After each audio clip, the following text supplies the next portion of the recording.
We're leaving our Airbnb because that's where we live right now. We're gonna take you for a walk down downtown Maine, Elkhart, down Main Street. While we have a chat with you. Hey everybody. Hello.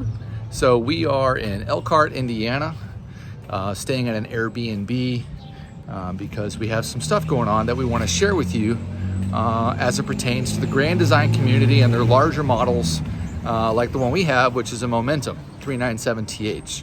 So we're going to go ahead and jump in as we walk down Main Street with you, and here we go. At 𝕕𝕠𝕟, we talk about a variety of things. We're not just about repair or just about reviews or just about where we've been or just about what we've learned.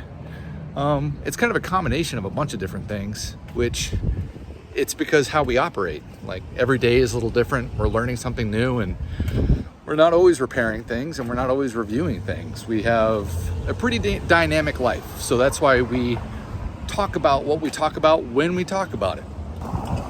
We are not pioneers of RV full-timing. There are many families that have come before us and a lot of RV full-time folks that we're friends with that are in this community that have been doing it for years longer than us. However, we have learned a few things in the 3 years of being RV full-timers, and we believe strongly that we should be sharing with you what we know, especially if what we're talking about doesn't have a lot of airtime out there. So we're going through an experience right now with Grand Design that we'd like to share with you. We feel it's important. This update is a little different for us because we are going through yet another learning experience. But this one is not just about what we're learning, but it's about the actual entire Grand Design community. This isn't just us and our momentum, but momentums from 2020, 2021, 2022, 2022, 2023. The entire community. Yeah, but it's not just momentums, but it's also solitudes. These are things that we want to talk about and what you guys should look for, what we found on ours, and hopefully give you guys some advice on how to get your rig repaired. The CEO came out, the CEO of Grand Design came out with a letter speaking to the customers and those that might be potential customers to Grand Design, stating that there's a lot of misinformation and rumors about their product online. The internet is riddled with misinformation and rumors. So maybe he's right. What we have found and what we have discovered is true to ourselves, and that's what we're going to share with you here. We are going to provide objective fact. We're not going to talk about too much about how we feel about it. We're just going to talk about the things that we've experienced and the things that we're learning. So maybe you can use that in your conversation with Grand Design, or maybe even your decision about what products of Grand Designs you may decide to use.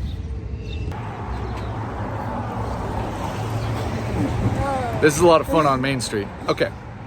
We have been, we've been full-time for 3 years. We're like right at 3 years. June 1st is actually our 3-year mark. Yep. And we go. We are fast moving, and we've been to some places. Seen 50 states in 3 years. So our rig is showing frame flex, but we also use ours a lot. So there may be people out there that don't have not even heard of frame flex. There may be people out there that have not even heard of frame flex, and that may be because they're weekend warriors. They only use their rig once or twice a year. Those are the people that we really need to wake up. They need to know that their rig may be falling apart as well, and they just don't know it yet. So we really want to get the word out on what to look for. And we know that Grand Design has extended certain models, maybe all models, out to 5 years for this frame flex issue, which is great. It doesn't mean you should rest on your laurels and just assume that you have enough time.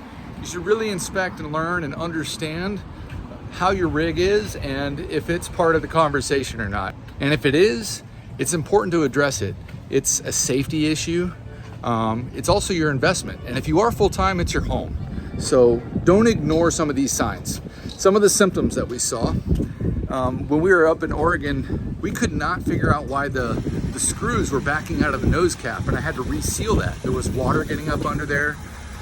And when you're new to RVing, full-time or not, you're told pretty consistently that you're gonna do some maintenance on this thing. And if you don't like being a handyman or a handy person and fixing things up and working on things, RVing may not be for you, because there is something to fix kind of always. The problem with that is that while that's true, you don't know where the line is. So the things that we were starting to see, when you look at the list of exhibiting points for frame failure, frame flex, we were experiencing them and didn't know. So inside your rig, you might have sawdust at the end of a travel day. And you're like, that's normal. Frame flex to some degree is normal. Excessive frame flex is not.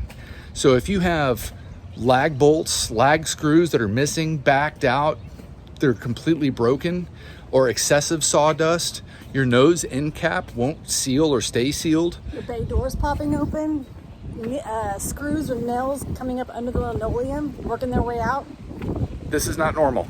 These are things that should not be occurring, and you should try to have addressed as soon as possible. So these were symptoms that we started to identify, and when we originally got a hold of Grand Design, middle of last year, we used the intake to their website, and we never actually heard back. We never actually heard back from them.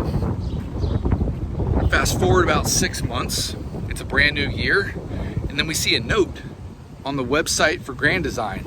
And all of these websites and YouTubers are going live with this frame flex situation. And we're like, holy buckets, that's us. We have literally all of this stuff. So we get a hold of Grand Design, and Grand Design says, bring it up to Elkhart, Indiana. We were given a case number first in April. Was it April? It was April. Right? April. After we received the case number, we went back and forth with the pictures and what they were needing to identify if it was frame failure. And it was approved for frame failure. And the appointment was made for May 15th. And so we kind of went about our business. So there might be a high-speed chase down here in downtown Elkhart. Ignore all the sirens.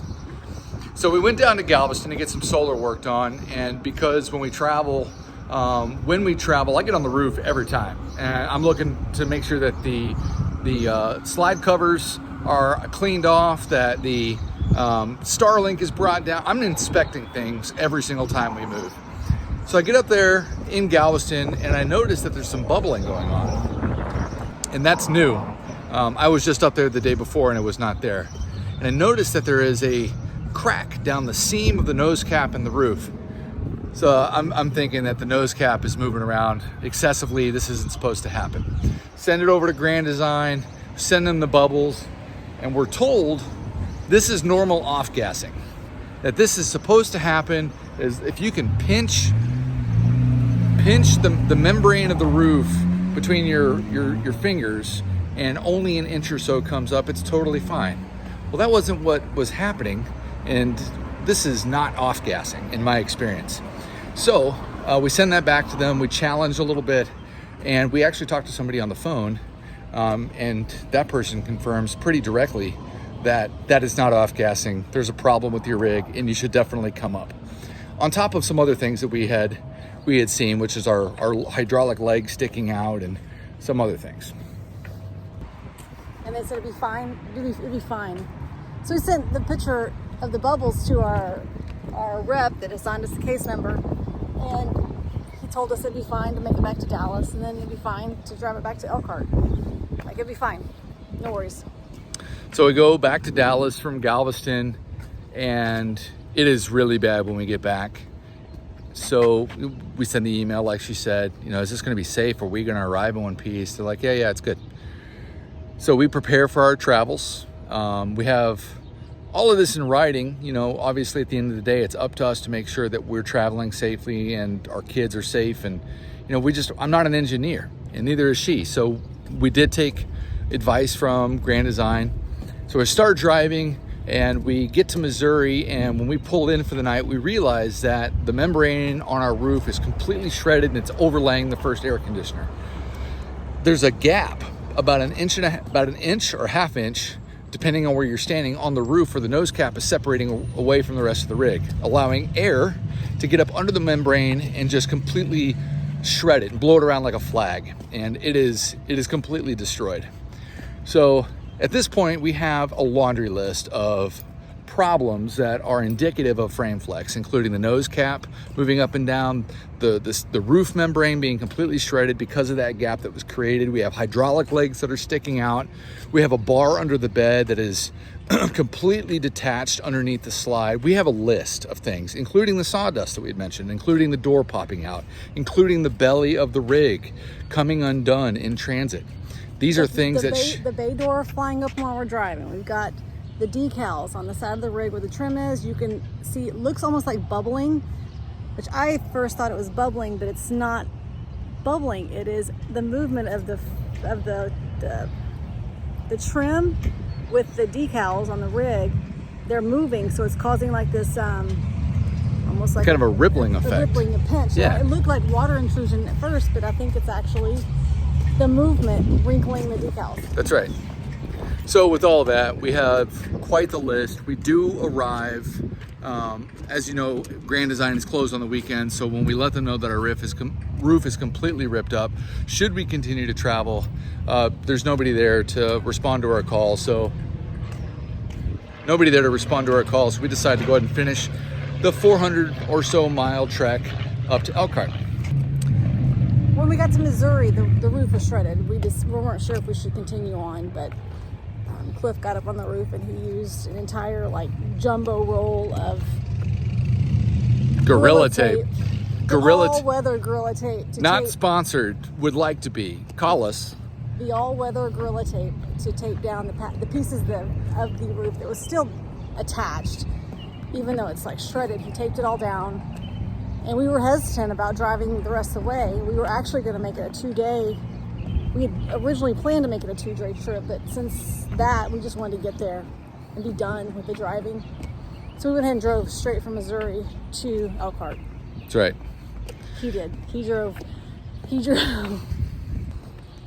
So we get to Elkhart and the weather's rolling in. So we need to cover up the roof as much as possible.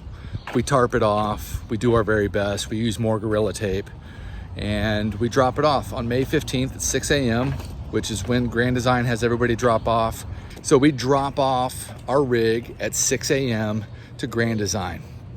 From there, we are making sure that we're staying communicative. Valerie, who is the person we talked to at check-in, she was extremely pleasant. She was very friendly. She was clear as to what we would be working on, and that she would stay communicating with us. We drive to Pittsburgh, we go see some things. We're trying to make the most out of a bad situation. We get back a week later. We're trying to make the most of a bad situation, and we're trying to make sure that our kids aren't feeding off of our stress. This is a super stressful situation, so we're trying to keep them distracted and not let them know really how bad we're feeling about everything. After we went to Pittsburgh and we saw a few things, we drove back to Elkhart to check on the status. As we told Grand Design we would. We want to see the repairs in progress as they can accommodate. They said that would be okay. So we get back after a week just to find our rig still sitting outside, the big orange tarp still sitting on top of the rig, and nothing had begun. So we sent an email and we're communicating again about the things that are going to be starting. When is it going to be starting? And the very next day, the rig is pulled in from the lot. They pulled it in on a Wednesday, and we got notice that they started on Friday. Is that right? Yes, Friday before the Memorial Day weekend. So she said we could come in on Tuesday after Memorial Day and check it out, and they'll have the nose cap off.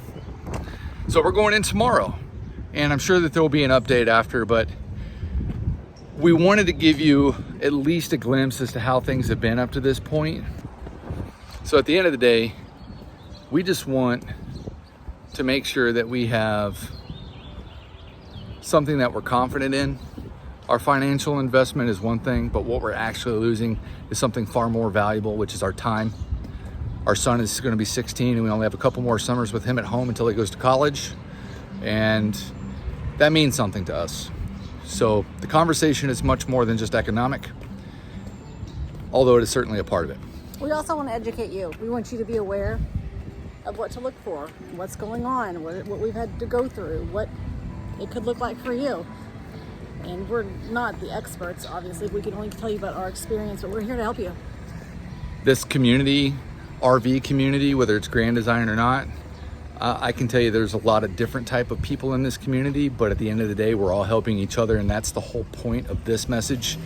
We can't make everything right for you. There's no silver bullet, but we are gonna aim to inform you as much as possible. So we will keep you all posted as to how things go tomorrow. Fingers crossed, it's a fantastic experience and we feel satisfied. Either way, you'll be hearing from us. And please leave comments down below. Make sure to like and subscribe, turn on your notifications if you want to find out what's going on. And like I said, the whole point of this is to inform. So let us know if you have any questions. We will answer all of them. Thank you. Thanks all.